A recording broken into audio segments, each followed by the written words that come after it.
dalam kondisi geopolitik dunia yang tidak menentu, ketegangan di Timur Tengah, Selat Hormuz ditutup, berdampak pada sebuah dinamika perekonomian yang mengarah kepada ketahanan energi di masing-masing negara. 20-25%, bahkan 30% total produksi daripada migas yang melewati Middle East itu yang memenuhi kebutuhan dunia. Nah, kita sendiri, teman-teman, bahwa setiap tahun konsumsi kita 1,6 juta barel per day, dan lifting kita baru mencapai 605.000 barel per day di tahun 2025, dan 2026 diharapkan bisa 610.000 barel per day. Tapi target Bapak Presiden Prabowo kepada kami sebagai pembantu atas arahan dan perintahnya, di 2030 harus bisa mencapai 900 sampai dengan 1 juta barel per day. Dengan demikian, maka menuju swasembada energi itu kita harus mampu memenuhi stok kebutuhan kita dengan memanfaatkan cadangan-cadangan di negara kita. Nah, kaitannya dengan itu, saya memberikan apresiasi yang setinggi-tingginya kepada Eni, ya, Pak Giro Antonio, dan kepala perwakilan yang baru, ini baru 2 minggu ini, Pak siapa namanya? Mirko, thank you ya, baru 2 minggu dia. Nah, saya mau mengumumkan teman-teman bahwa Eni baru mendapatkan satu wilayah kerja baru, Giant, dari blok Geliga yang menghasilkan 5 triliun cubic feet untuk gas, dan kita mendapat kondensat kurang lebih sekitar 300 juta barel minyak ekuivalen.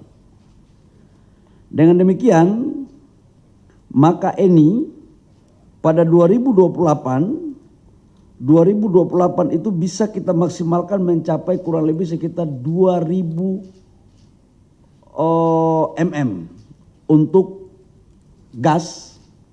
Sekarang produksinya kurang lebih sekitar 600 sampai 700. Nanti di 2028 kita akan berkembang di sekitar kurang lebih 2000 mm. Di 2030 itu akan kita kembangkan menjadi 3000 mm. Jadi ini sesuatu yang luar biasa sekali. Ini Giant. Dan dengan demikian, selain daripada gas, kita juga menemukan nanti di 2028 itu kita sudah mulai produksi kondensat itu kurang lebih sekitar 90.000 barel, dan di 2029-2030 itu bisa nambah lagi menjadi 150.000 barel. Ini adalah strategi untuk bagaimana gas kita tidak kita lakukan impor dari negara manapun.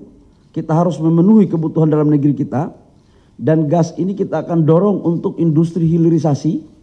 Dan yang kedua, ini akan mengurangi impor crude kita dengan penambahan kondensat kurang lebih sekitar 90 sampai 150.000 barel nanti pada tahun 2030. Nama bloknya saya ulangi ya, Kelegia, ini di Kalimantan Timur. Ini Kalimantan Timur. Yang petanya, ada petanya sini enggak? Petanya itu kurang lebih sekitar di atas 12 mil dari daratan Kalimantan Timur. Yang kedua, saya juga menyampaikan kepada teman-teman bahwa sebelum ditemukan yang blok Kelegia, kita juga menemukan blok gula. Nah, blok gula ini menghasilkan kurang lebih sekitar gas 2 triliun kubik feet dan 75 juta barel kondensat ekuivalen dengan 75 juta tadi. Maka totalnya untuk gas dari 2 blok ini, Kelegia dan gula, itu menghasilkan 7 triliun kubik feet. yang akan mulai berproduksi 2028 dan 3.750.000 barel daripada konsentrat ekivalen dengan minyak. Nah, saya pikir teman-teman ini adalah bagian strategi. Ini baru satu ya, ini ya. Kita belum bicara tentang blok Abadi Masela.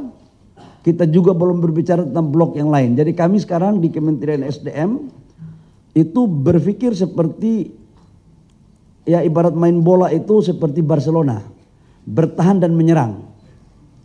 Jadi kita mempertahankan produksi lifting yang ada, tapi juga kita menyerang untuk mencari potensi-potensi yang baru. Nah, diharapkan nanti di 2029, 2030 apa yang menjadi perintah Bapak Presiden untuk bisa kita mencapai lifting kita di angka 900.000 sampai 1 juta. Dengan ini saya pikir semakin hari semakin mulai membuahkan hasil. Karena sekarang 610.000, 2027 akan naik lagi, kemudian 2028 tambah 90.000, kemudian 2029, 2030 akan tambah lagi sekitar 150.000. Jadi insya Allah lah ini memang butuh perjuangan keras. Saya pikir teman-teman dengan demikian maka kami dapat memastikan